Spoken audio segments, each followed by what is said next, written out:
Good afternoon. My name is Phil Carpenter. I'm principal of Redonk Marketing. We are a B2B marketing agency. We help companies in the info security space accelerate growth. We help them grow through developing strategies for demand generation and building their brand. Unlike my journalist friend here, who is on point, I have about 199 slides to go through, so hopefully it won't bore you to death. We're from Texas. My partner, Shar. Hello. But don't hold the Texas part against us. I'm actually from Canada, but I live in Texas. I just want to make that clear.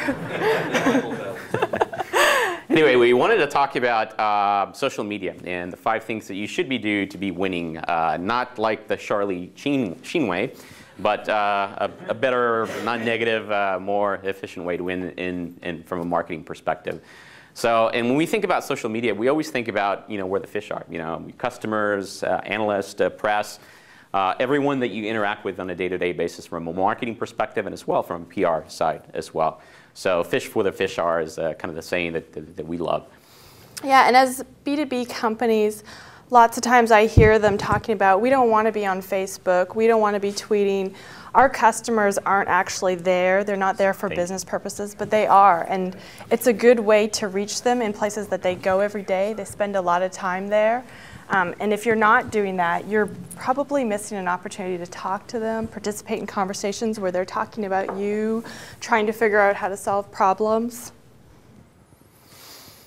And as you know, if you think about your customer base, your prospects, opportunities that you may have in front of you, and from a B2B perspective, this is just a representation of the global Fortune 100 companies and how they're leveraging social media. And this is growing rapidly. If I think about just 5 years ago, we have a 5-year-old daughter, and when she was born, 5 years is nothing. But 5 years ago, Facebook was a no-name, insignificant little startup by a bunch of college kids in Harvard. So in the 5-year span, just exponentially from a social standpoint, it has grown as a platform, and it has changed the way marketers go to market and the strategies they need to implement. So, and I think also, if you think about your prospects and who you're trying to reach, they're not on Google anymore. They're not necessarily on MSN, Bing, whichever search engine, just looking there for information. They're spending their time in their offices on Twitter, Facebook, LinkedIn, wherever it might be. They're looking at blogs, and they're looking to their peers to figure out what product is going to solve my problem. How do I get past this compliance challenge, or whatever it might be? So when I thought about the 5 things that you should do to win in social media, I thought about it in the context of the 5 questions we're commonly asked about B2B marketing, and specifically as it relates to social media. And one of the questions is, how do I maintain consistency in voice, right? You have many different groups, stakeholders within the organization. You have your executive team, you have your marketers that are focused on demand generation activities, and you have your PR side. They're focused on influencing, analyst community, the press, and then you have third parties. You have your PR agency, you have your marketing agency, and a lot of times those two are 2 different groups. And what you don't have often is what we find working with info security companies is that there's not a lot of connect in terms of how all of those disparate teams are working together. So it's often, the marketers are doing their own thing from a demand generation. PR is doing their own thing from a press perspective, and they're not all on the same page. So when I think about the question, how do I maintain consistency in voice, we always advise to have all of those teams working together at some point.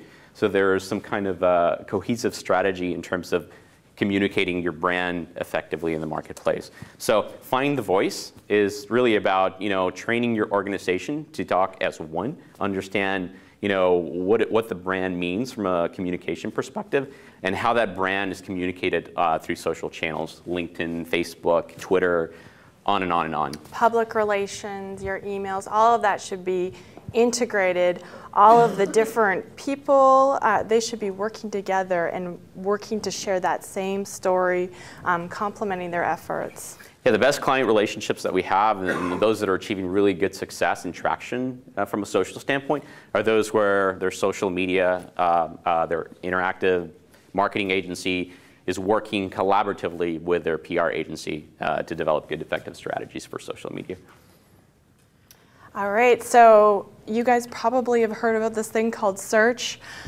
Everything you do in social media complements search. So there's this effect that occurs. We call it the halo effect. What's happening is your prospects, your customers, they're tweeting about you. They're posting on Facebook. They're liking things that others say about your organization, your marketing efforts, things that are going on. And what happens is others are seeing that. And then they may go search more information. So this halo effect is allowing others to find you in a different way. It's also now part of Google's logarithm. Excuse me, I can't say that. Logarithms. But they actually now, when you're going through the search ranking process, they pull it up, and they'll pull up tweets. They'll pull up different posts on Facebook. The assumption is that anything that is being said on the social media platforms that is associated with a keyword actually go together. Yeah, and one example of that is, I attended a presentation today by Barracuda Networks, and they had one statistic that was pretty impressive to me that I felt compelled enough to tweet about it. And one of the things they talked about is organizations specifically, this is a survey they executed, security folks within large global companies spend more money in office coffee than they do in securing their web applications, right? And so that's a pretty scary thing. And maybe you want to look for Starbucks out on the shore floor, but they weren't there. So the thing I think that was an impressive bit of information, and it was compelling enough for me to tweet about it, right? And so just tweeting that stat, which is a talking point in their PowerPoint, did they have keywords campaigns to find those relevant, tie those relevant search queries to the website? Maybe they have some thought leadership content to offer on that subject. But they did not. So missed opportunity. So think about the key talking points so that you have. Where did Barracuda get that statistic from? It's their own independent study that they ran. So yeah, and who they surveyed, how many people they surveyed, we don't know. But you asked that question. So who's to say that someone saw that stat and then thought, I want to find out more about this study. Is it actually relevant? Is it 20 people? Is it 20,000 people? And was anyone else affiliated with it? So the other question we're asked often by specifically the demand generation side of the marketing team is how can you increase online conversions through social media? And the first thing I think about, there's many ways that you can do that, but one of the ways that I think about is offering thought leadership content. We all do this, right? You all do this in a day-to-day. You're offering white papers, really high-value content, which is very valuable to you and to your users, to your community, your customers. And typically that's done through a gated process, right? It's a landing page, right? It's typically a bunch of fields that no one cares to provide the relevant information, right? Typically, demand generation professionals are getting Santa Claus at the North Pole, give me the white paper, and you're not getting high-quality leads. So, but there are ways now through social media that you can integrate with social media platforms like LinkedIn to drive, first and foremost, to make the experience of downloading that high-value content more easy. You don't have all these fields to fill out. Maybe I can download this content by logging in through my LinkedIn ID. Wouldn't that be compelling? So it's easier, not a lot of fields, and it gives you, the marketer, relevant information about that user through their LinkedIn database, right? It gives you who they are, what organization they're with, and I think that provides you greater value. It increases your online conversions through landing pages and offering white papers, and it gives the user a better experience in terms of working with you and having to resort to lie about their white paper download. How does it integrate into our overall marketing strategy? That's a very important question. And when you think about holistically, your marketing strategy, you've got your offline activities, you're all here, physical event, you're meeting people, customers, prospects. But how is this in somehow connected with what you're doing online? How is it working well with each other? So what we recommend is taking a look at what you're doing offline, online, and through social channels, and integrating that to improve the experience, and your ability to provide relevant information to all of the key stakeholders of folks that may want to do business with you, and how do I know if we're doing it right? Well, I have a good example of what not to do, but how do I know if we're doing it right? Well, obviously you measure.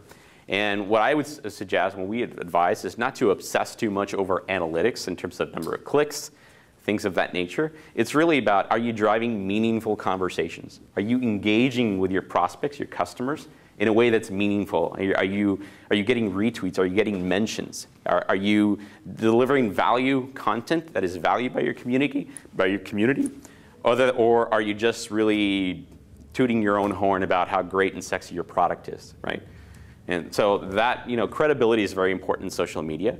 So you want to make sure that you're providing good, valuable content and you're driving meaningful conversations more than looking at just how many clicks one thing generated. Yeah, one thing that I would say is a takeaway is often people and companies go out there and they just talk about themselves.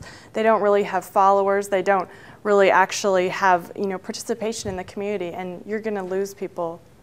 What not to do, if you have a good PR agency, work with your PR agency to vet everything before you have that conversation or you speak and put a foot in your mouth. This is Michael Yavandite, is CEO of Hashable.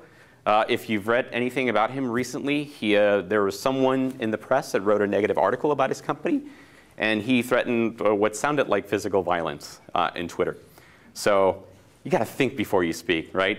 And if you have professionals that you work with to help you manage your voice and to help you manage your dialogue online, please do that before you put a foot in your mouth like Mr. Michael Yavandite. Yes, and we would actually like to introduce the professionals, which have been very kind to host this event so that they can take over and share some best practices on PR. Thank you.